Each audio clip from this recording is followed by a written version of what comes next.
Sa zwino ri livha kha milaedza ya vhaṱaleli na ha ḓuvha ḽa ṋamusi ḽa Black Friday. Black Friday yo vha ya kale mavhengeleni a hu ngo tsitsikana nga nḓila ye ra vha ro lavhelela ngayo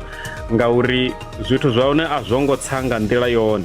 zwo ḓi dzula zwi zwezwiḽa zwine riṋe ra zwi ḓivhesisa zwone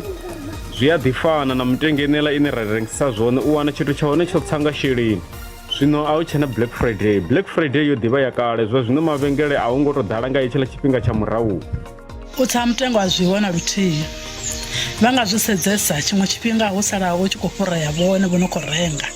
zwezwo zwithu ho pfhi zwiṱanu vhugai tshi tshithivha tshi tshivhalela vha wana arali vha tshi khou renga zwiṱanu vha wana vha tshi khou sala na tshinzhi na ndi ri vhathu kha vha ḓi ṱhogomele kha masheleni avho vha renge zwine zwa vha na ṱhoḓea. Black Friday ko tshimbila zwavhuḓi nga maanḓa u to vha vhona zwiṅwevho zwine zwa vha uri khamusi zwi nga ri mangadza ingo na musi ro vuwa nga matsheloni tshi gidimela mavhengele ri tshi yo ṱoḓa luhafhulelo sa vhunga Black Friday mara wa to zwi sedza zwavhuḓi wa zwi calculator u ḓo zwi vhona uri a huna na Black Friday ya muthu ndi swisimbadisi ngori u ḓo pfhi buy one and get one free mara mutengo u ḓo ḓivha u wone uḽa une wa vha khou renga nga tshithihi nga tshithihi.